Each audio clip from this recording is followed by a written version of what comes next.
Bagi anak-anak, kita pagi ini akan belajar tentang titik tembus pada sebuah bidang dalam bangun ruang.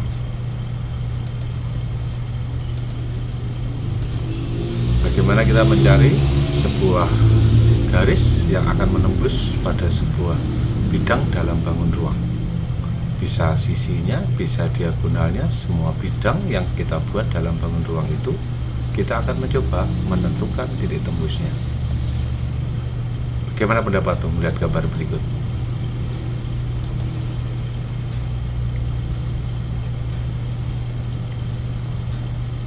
Ini adalah gambar-gambar dari dimensi 3. Bagaimana mata kita bisa melihat sesuatu yang beda karena sebuah perspektif dari sebuah ruangan yang digunakan, sehingga nampak sungguh seakan-akan kita dalam gambar tersebut. Tentunya yang menggambar ini mempunyai daya imajinasi yang tinggi dalam hal mendeskripsikan sebuah dimensi ruang. Kalian ada yang tidak bisa membayangkan gambar-gambar ini? Bagaimana dalam posisi dimensi 3-nya? Dramatis sekali kan gambar-gambar ini? Ya, jangan khawatir kalau kalian tidak bisa membayangkan. Memang Tuhan mengkaruniakan salah satu kecerdasan dalam kecerdasan bagaimana memahami ruang dalam hal dimensi 3. Nanti kita akan belajar dari yang sederhana, bagaimana memahami sebuah garis yang menembus sebuah bidang dalam ruang. Hal yang sederhana akan kita coba lakukan dengan memahami pelajaran titik tembus pada bidang. Apakah kalian bisa menikmati keindahannya dalam gambar-gambar ini?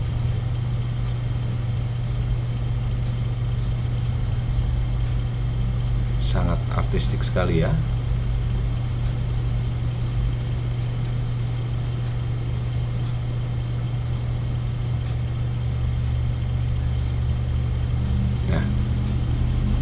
Gambaran indah ini bisa terwujud jika kita mempunyai sebuah perspektif dalam bangun ruang, sehingga akan nampak sebuah keasliannya.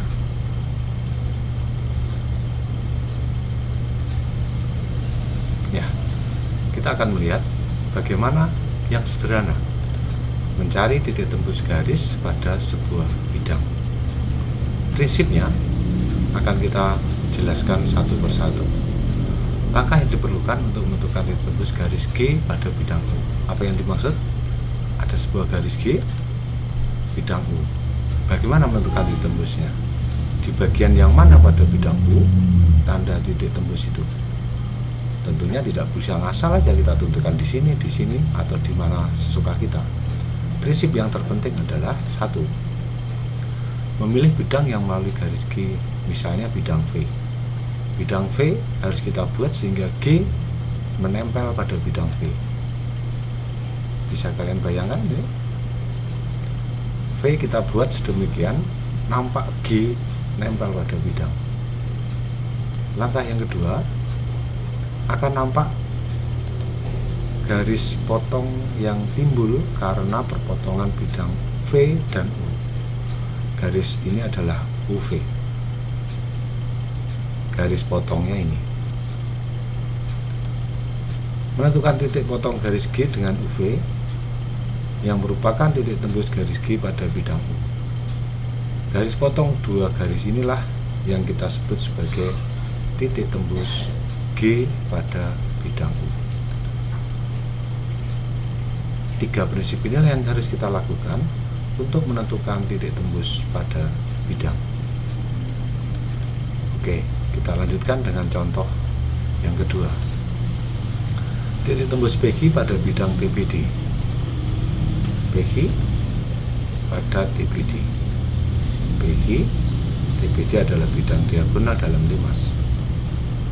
Di manakah letak titik tembusnya PG pada TBD? Prinsip yang pertama, kita harus membuat sebuah bidang yang menempel, ada PG di dalamnya. Ya, TAC, garis PG pada bidang TAC. garis PQ nampak sekali nempel. Ketika ini belum ada, belum nampak bidangnya. Setelah ini kita buat AC, nampaklah bahwa garis PQ pada bidang TAC. Bidang TAC dengan bidang TBD yang mau dicari titik tembusnya saling berpotongan. Berpotongannya pada garis TF.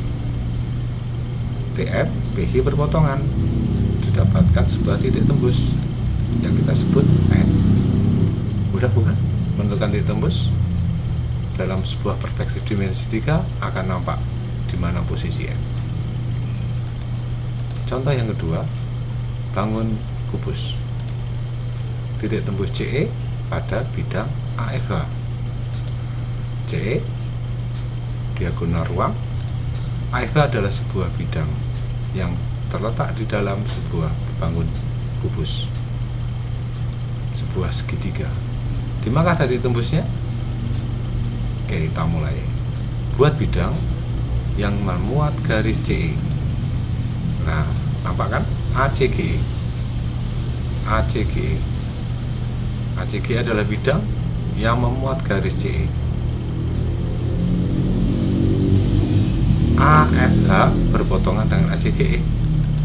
Ini garisnya. Garisnya kita sebut AP. AP berpotongan dengan CE.